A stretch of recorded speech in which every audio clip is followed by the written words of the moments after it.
നമസ്കാരം. Preetha seasonal garden എന്ന YouTube ചാനലിലേക്ക് എല്ലാവർക്കും സ്വാഗതം.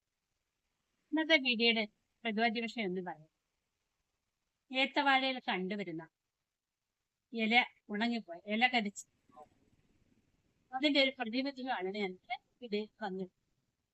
അതിന് ആദ്യമായിട്ടാണ് നിങ്ങൾ എന്റെ വീഡിയോ കാണുന്നതെങ്കിൽ എന്റെ ചാനൽ സബ്സ്ക്രൈബ് ചെയ്യുക, വീഡിയോ ലൈക്ക് ചെയ്യുക, ഷെയർ ചെയ്യുക.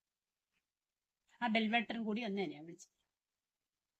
നിങ്ങൾക്ക് ഉപകാരപ്രദമാകുന്നു എങ്കിൽ മറ്റുള്ളവർക്കൊന്ന് ഷെയർ ചെയ്യും. നമുക്ക് വീഡിയോയിലേക്ക്. ഇലപ്പുള്ളി രോഗം ഉണ്ടാകാൻ പല പല കാരണങ്ങൾ. ഒന്നാമത്തെ കാരണം എന്ന് പറയുന്നത് ഇലർജി, രണ്ടാമത്തെ കാരണം എന്ന് പറയുന്നത് വെള്ളി, മൂന്നാമത്തെ കാരണം എന്ന് പറയുന്നത് ഫംഗസ് ബാധ. തീർച്ചയായിട്ടും വന്ന ഒരു ഏത്തവാഴയാണ് കേട്ടോ. ഈ ഉണക്കാട്ട് ഞാൻ വെള്ളമൊക്കെ കോരി കിളിപ്പിച്ചാണ്. ഈ ഏത്തവാഴക്കെല്ലാം ഈ കുറച്ചു നാളുകളായിട്ട് കണ്ടുവരുന്ന ഒരു അസുഖമാണ് ഇത് കേട്ടോ. ഇതിന് പ്രധാന കാരണം ഇത് ഫംഗസ് ബാധയാണെന്ന് എനിക്ക് തോന്നുന്നത്.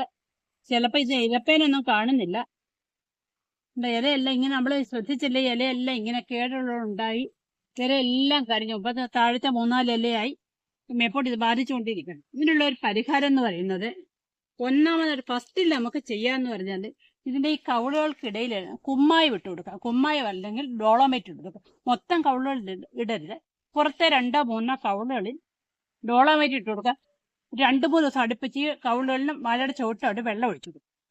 ചിലപ്പോൾ ജലത്തിന്റെ കുറവ് കൊണ്ട് ഇങ്ങനെ സംഭവിക്കാറുണ്ട്. പക്ഷെ ഇത് ദിവസവും രാവിലെയും വൈകിട്ട് ഞാൻ വെള്ളം ഒഴിക്കുന്നുണ്ട്. അപ്പം വെള്ളത്തിന്റെ കുറവല്ല, ഇത് ഫംഗസ് ബാധയാണെന്ന് എനിക്ക് തോന്നുന്നത്. ഇതിന്റെ കവിളുകളിലേക്ക് ഞാനിപ്പം എൻ്റെ ഈ ഡോളോമേറ്റ് ഇല്ല, അതുകൊണ്ട് സ്യൂഡോമോണസ് ഇട്ട് കൊടുക്കാം. ഇപ്പം സ്യൂഡോമോണസ് ആണ് ഇട്ട് കൊടുക്കുന്നത്. ഈ കവിളുകളിലേക്ക് ഇങ്ങനെ സ്യൂഡോമോണസ് ഇട്ട് കൊടുക്കാം. ഈ കവിളുകളിൽ ഇങ്ങനെ വീഴുന്നത് നമ്മൾ ഇത്ര കഷ്ടപ്പെട്ട് ഇത്രയും വരെ ഏകദേശം ഒരു 3-4 മാസം പ്രായമുള്ള വാഴയാണ്. നമുക്ക് ഈ സ്യൂഡോമോണസ് ഉണ്ടെങ്കിൽ നമ്മൾ എല്ലാ കവിളും ഇട്ട് കൊടുക്കും. അടുത്തായിട്ട് ഇതൊന്ന് സുഖമായിട്ട് മാറും.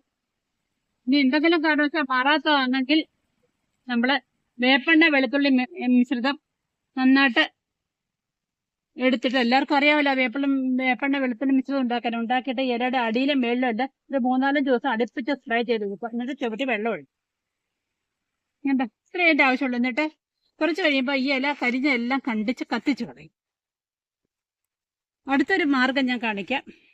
ഇത് മഞ്ചേരിക്കുള്ളൻ എന്ന് പറയുന്ന ഇനത്തിൽപ്പെട്ട ഏത്തവാഴയാണ്. ഈ വാഴയ്ക്ക് ഇതുപോലെ കസവും വന്നിരുന്നു. അതുകൊണ്ട് ഇതിന്റെ കവിളുകളെല്ലാം ഞാൻ കൊണ്ടിട്ട് കൊടുത്ത ഡോളോമേറ്റ് ആണ്.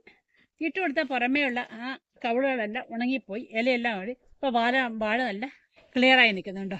അപ്പോൾ ഡോളോമേറ്റ് ഇട്ടാലും മതി, സ്യൂഡോമോണസ് ഇട്ടാലും മതി. പിന്നെ ഇവിടെ കടാവർ നിക്ഷേപിച്ചിരുന്നു, മെഴുപുഴുക്കൾ എന്ന് പറയും. അതിന്റെ ശരീരത്തിലേക്ക് നമുക്ക് ഉപകാരപ്രദമായ നിമാവിരാളെ സന്വേഷിപ്പിച്ചുണ്ടാക്കുന്നതാണ് കടാവർ എന്ന് പറയുന്നത്. അത് ശരിക്കും ജൈവമാണ്, അതും വളരെ ഉപകാരപ്രദമാണ്. അത് ഈ പുറത്തെ 1-2 കവിള ഓരോ പുഴുക്കളെ വഴി ഇട്ട് കൊടുത്താൽ മതി. അത് അത്യാവശ്യമുള്ള എല്ലാ വാഴയ്ക്ക് വരുന്ന അസുഖങ്ങളെയും പ്രതിരോധിക്കാൻ കഴിയും.